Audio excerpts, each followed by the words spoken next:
so good at cutting back door, and that's where Ali Khalifa at the top of the key has been so effective as a passer. Khalifa was kind of a forgotten guy, at least early, wasn't really a key factor for Mark Pope in the rotation with Fousseyni Traore, who's been dealing with a nagging hamstring issue since late November. And then Ali Atiki was also thought to be a front court contributor, but then at a necessity, Ali Khalifa stepped in, and he has played phenomenally for BYU. Three-pointer missed by Emmanuel Sharp, and a foul going for the rebound against Houston, and it's on Damian Dunn. You know, playing BYU in this league, it's akin to, you know, a football team in the middle of their season having to play the triple option, you know, having to play Army or Navy. It is so unique in terms of your defensive scheme and preparation. It's so outside of the rest of the teams in this league that you almost have to violate some of your defensive principles to prepare for it. Richie Saunders missing a three. After a 3-for-4 start from the floor, BYU just 1 for their last 7. That's what Houston will make you do. They'll speed you up, make you uncomfortable. And a 3, the second triple for Damian Dunn.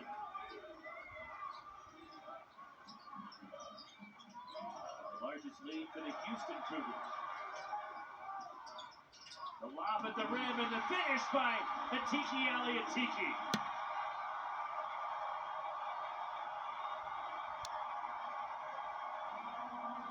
And a foul after the made bucket on Damian Dunn.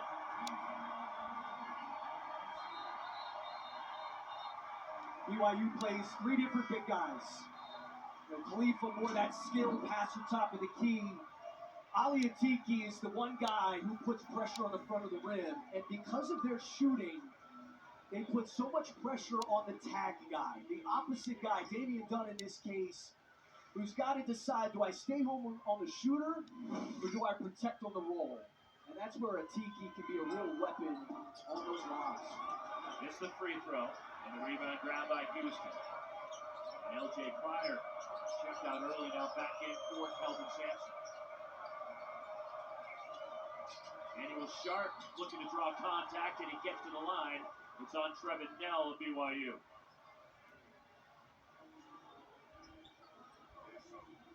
Emmanuel Sharp is a real X factor for them. He's got 4 games this year of 20 plus. He had 21 in that win over Texas A&M earlier in the season. He can be really streaky.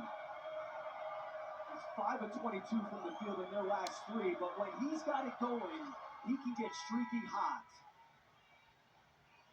And you know, again today we heard Kelvin Sampson really getting on him, saying, look, and it was really reassuring for a shooter, saying, look, if you're taking good shots, I'm fine with you missing. But if you're missing shots, get on the glass, find another job that helps us win. Last year, Sharp on the all-freshman team in the American Conference, and of course, first year in the Big 12 for both Houston and BYU. Alan Hall all the way to the basket. First points for Hall tonight. You got to give something up to take something away. You want to take away threes. Those drives are there, and BYU had a hard time finishing on those drives in the second half against Texas Tech. They looked unsure of themselves. Tough shot for Juwan Roberts falling away, and Ali Atiki for BYU saves it.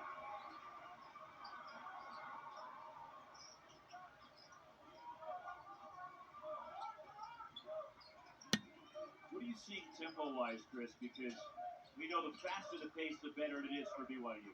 Yeah, I think Houston's done a nice job, not just getting back, but fanning out. You cannot, when you get back in transition, man. He hit that one from Orem. He was way behind the line, and Jackson Robinson's second 3 ties the score at 18. They're waiting for him to pop. Only 25% in conference play. He takes too many tough shots, but he makes a lot of them. Pull-up jumper on the baseline. No good from Jamal Shea. BYU the rebound and Richie Saunders.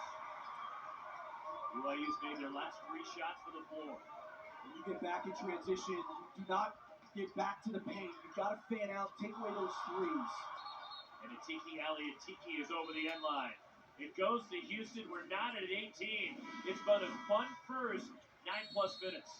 The spacing, everybody staying home. That tag guy comes over late. Aliatiki up top says, make me a bicycle.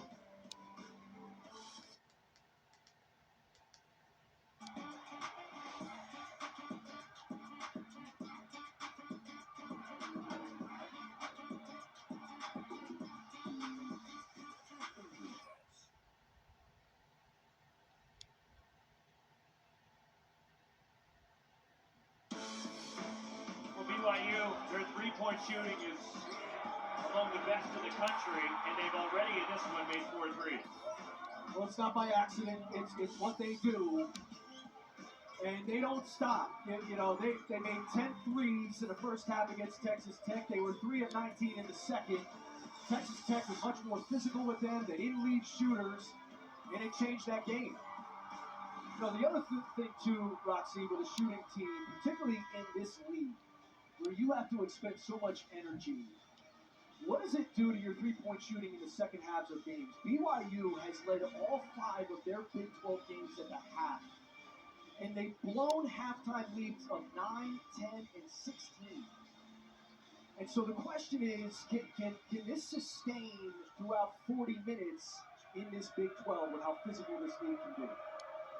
And they led in the first half in Lubbock on Saturday by as many as 17 against Texas Tech, where the Red Raiders came storming back. And that'll be a goaltend against Atiki Aliatiki, give the hoop to LJ Cryer for Houston. But Pop Isaacs went nuts in that game for Texas Tech, and BYU didn't have an answer for him. But I also think Texas Tech, again, Khalifa had 21 in that game, but they were allowing him to operate. It was almost like, so what? We're not giving you threes. You are not going to beat us from the three-point line like you did in the first half. Texas Tech shot 63% from the floor in the second half of that game. Outscored BYU after halftime, 53-30. Spencer Johnson lines it up. First points of the night for Johnson as BYU seesaws in front. You've got to stay diligent with the possession because these guys off of the ball for BYU are very active. They let the ball find the guy who's open. And the rebound tracked down by Dallin Hall for BYU. Gets all the way to the basket. Nobody stopped the ball. And Dallin Hall slams it home. When you're consumed with taking away threes again, those driving lanes are there.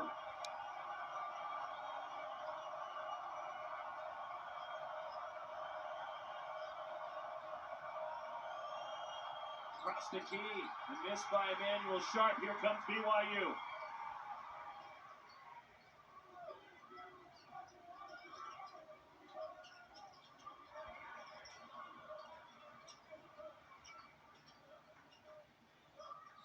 Dallin Hall turns the corner. And it's broken up by Emmanuel Sharp out of bounds. Houston deflects it out, 12 to shoot. Going to take away threes. That lane is open, and a little confusion with Shed. He gets stuck behind Javier Francis. I thought BYU got a little soft in the second half driving the ball. That was what was available. And when they got in the lane, they looked unsure of themselves. You know, they looked small and weak. Nothing weak about that drive and finish by Dallin Hall. The other side, Houston coming off a record-setting defensive performance against Central Florida. Now, they only scored 57 points. But the good news was UCF only scored 42 on Saturday in Houston, as it's now BYU by 5. Richie Saunders inside. Largest lead for BYU.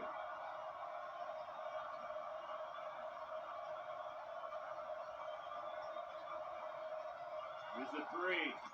On the money from Jamal Shed. He's got to stay aggressive.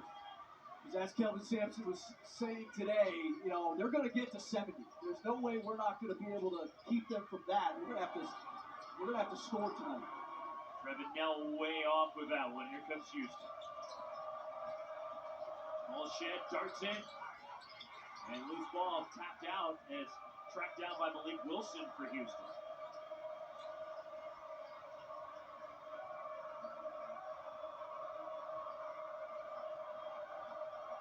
LJ Cryer weaves his way in. And a three for Malik Wilson. Guy who's starting to play more for them. I think Kelvin Sampson rewarding him for how well he's played in practice. Guy who's starting to come on. Houston 4 for 6 from outside the arc, which is something they're not necessarily known for. High threes for BYU so far. Deflected by Jamal Shed out of bounds. And a BYU ball, 7 to shoot. A tight one in Provo. Number 4, Houston, clinging to a 1-point lead.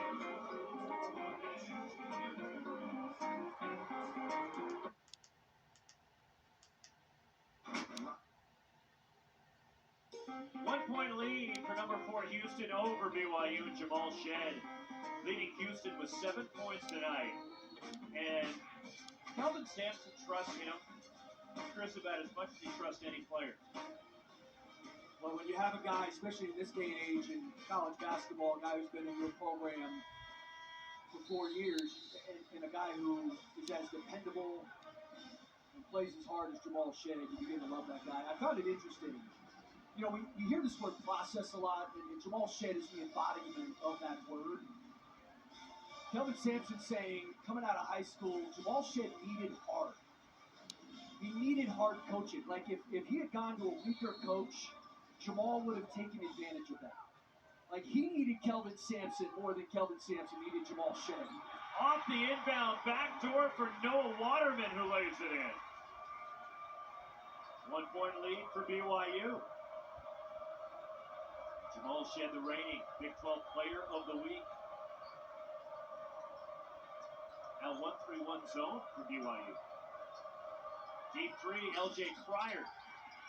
And the rebound batted around out of bounds. It belongs to BYU. Yeah, it shows as a 1-3-1. It sort of morphs by function into a 2-3. But you love it out of a timeout. You get a nice set drawn up, you score off of that, then you show a change in defense and get a stop. An errant pass from Ali Khalifa. Last touch by Houston. And it's out of bounds. Will stay at this end. Nice job by JoJo Tugler taking away that back door. Nice job dropping off of Khalifa to make it happen. And the dive on the floor by the freshman. If you don't dive and hustle, you're coming out if you're on Kelvin Sampson's team.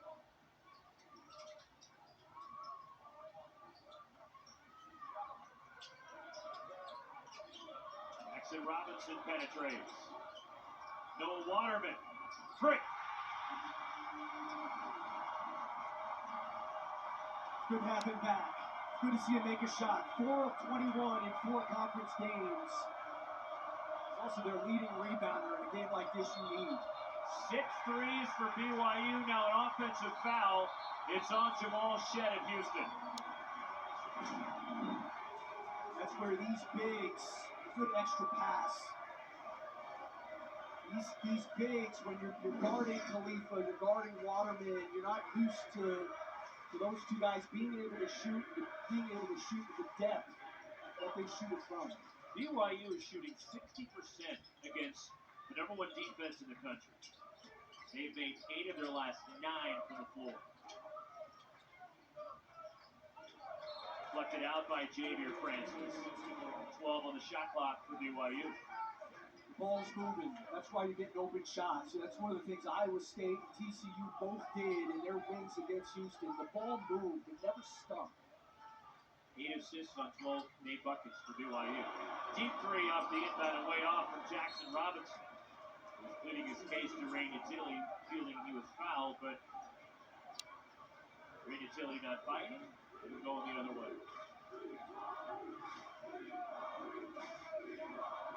Houston shoots 50% from the floor themselves, and they're 4 for 7 from 3. Good ball movement inside by the Cougars, and Houston attacks with Javier Francis. Really good execution, playing to that short corner, playing to the baseline, and a nice dive to the rim by Francis. Lob for Jackson Robinson over the top. Last touch by Jackson Robinson, and it's a Houston basketball. Just good execution against the 1-3-1. Nice penetration to Started off by Shed, dropped to the short corner, and then the rotation. Too late. Good dive to the rim there by Xavier Francis.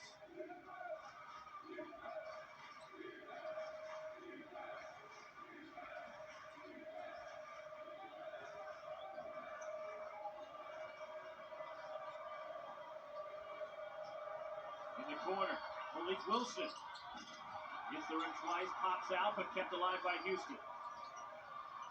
LJ Cryer launching a three, in and out, and the rebound, Richie Saunders for BYU. Dallin Hall, transition three. And the rebound tipped free by Richie Saunders, but Houston controls. LJ Cryer in transition. Deep two, got it, we're tied. Dave, they really got to get going. And I think part of his shooting struggle, especially in conference, are the defensive demands. You know, defense can have an effect on legs. It can certainly have an effect on shooters.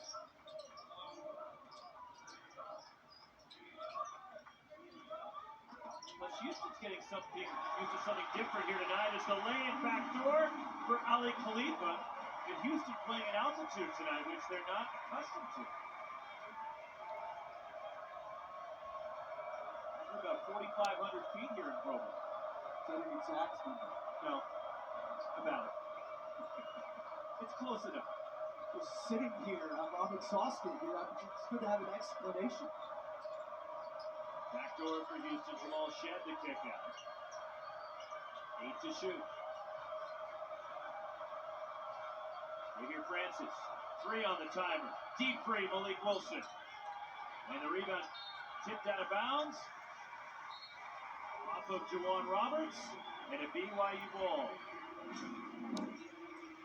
Nice little slip here by Ali Khalifa, and again, when you're locked in on shooting, that tag guy, that opposite, that weak side help is not coming over. And that plays into what you were talking about earlier, where BYU leads the country in backdoor opportunities. Here's another one is, look, you're so conscious of defending the three-point line when playing BYU. Their 5-out, Roxy, is as hard a set to defend as there is in the country. They play 5 guys out, and all of them can shoot when Khalifa's out there. Dallin Hall penetrates, shot blocked by Xavier Francis. Here comes Houston. Jamal Shed, 3! Big time.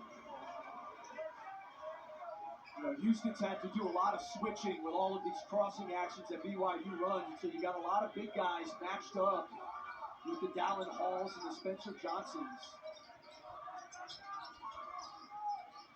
10 points for Shed to lead all scorers. Houston's made 5 threes themselves tonight.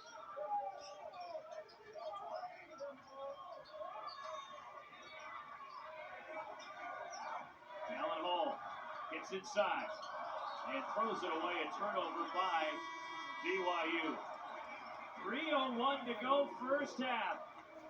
1-point game in Provo. Yeah, how about defense leading the offense? Xavier Francis has been really active. Nice primary defender block. That's a yeet.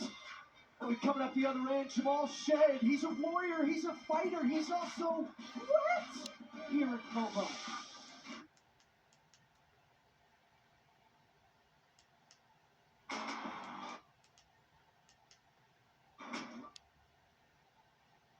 Big 12 Now on ESPN Plus is a must-have for Big 12 fans. 3 men's hoops matchups coming up Saturday. Number 11, Oklahoma, and number 20, Texas Tech. And then Oklahoma State hosting West Virginia at 2 Eastern, 1 Central. And then UCF and Cincinnati, 7 Eastern, 6 Central. If you're a Big 12 fan, you got to have it. Sign up today at ESPNplus.com/Big 12 Now. You think he's got it? There's no question. He's a little tense right now. I think he's listening to the broadcast. Right? He's focused. Got his game face.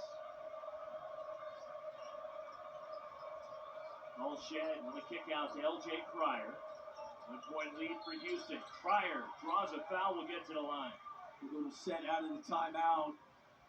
Getting LJ Cryer sprint the screen back to the ball. You know, those two guys, Jamal Shed and LJ Cryer, those guys scoring so important for them. And their two losses to Iowa State and TCU, they were a combined 29% from the field, 16% from three. I mean, so much on those guys having to score for them to win. They called the foul on Trevin Nell, who's in disbelief. And Mark Pope asking Ray Natili to check the monitor, make sure, because if that's on Nell, that's his third foul with 2:47 left in the first half.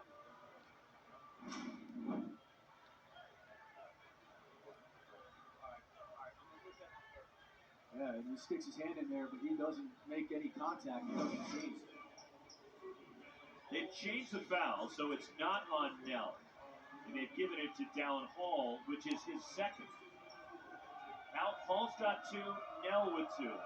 And two free throws for LJ Cryer, 87% from the line. Rolls the first one in. What I was talking about, Roxy, I mean, there's just a distinct difference between the performance of those two guys in their wins versus their losses. They're looking for that other guy. Kelvin Sampson today telling the rest of his team, we need you guys to score. Enough excuses. We need you guys to put points on the board. 32 points by BYU. It's the most first half points allowed by Houston in a game this season. Dallin Hall gets inside. It was actually Waterman, and what a lift he's given them. Didn't play in their last game after getting hurt in the Iowa State game. He has been very good in this first half. You've yet to see Fousseyni Traore tonight for BYU. He's been dealing with that hamstring injury. It's not injury related. Why he hasn't played as of yet. As Jackson Robinson has a shot blocked in transition by Houston. Relocate to the corner. Missed the three. And a foul going for the rebound on Ali Atiki of BYU.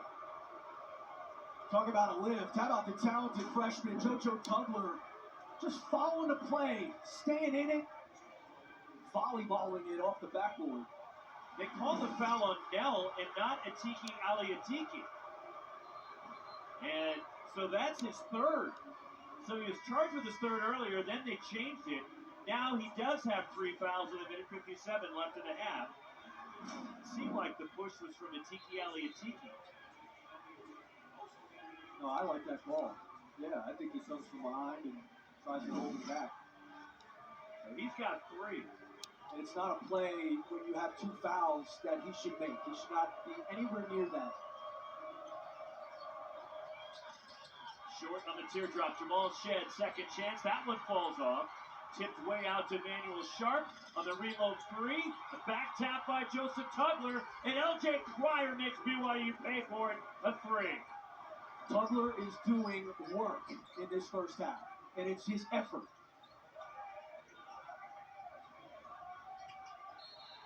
One of the best offensive rebounding teams in the country. A great job attacking the offensive glass right in that last sequence. Well, as Kelvin Sampson was telling us, this is our contingency. You know, we're going to shoot low percentages. We've got to be on the offensive glass. And JoJo Tugler, only 18 years old. He's not going to be 19 until May. First foul on LJ Cryer.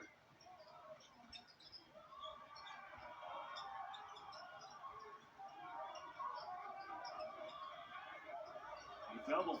Ali Khalifa, the pass intercepted by Emmanuel Sharp.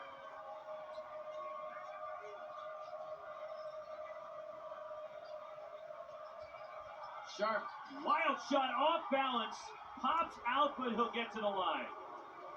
It's the third on Dallin Hall. Fouls mounting, foul trouble for Mark Pope at BYU. Well, and Houston obviously knows it, and it's just a good decision by Sharp to attack Hall. And the crowd thought he traveled. But nonetheless, good use of the pivot foot and a good use of attacking the foul trouble. In and out for Emmanuel Sharp. So now Hall comes out with three. Nell already on the bench with three. Snell, one of the hottest shooters in the country, that's a massive loss. And then Dallin Hall has become so good at running BYU's team. He's become such a good point guard. 6 points, 5 assists, as the second free throw nailed by Sharp as the Cougars of Houston on an 11-4 run. And it matches the largest lead for Houston.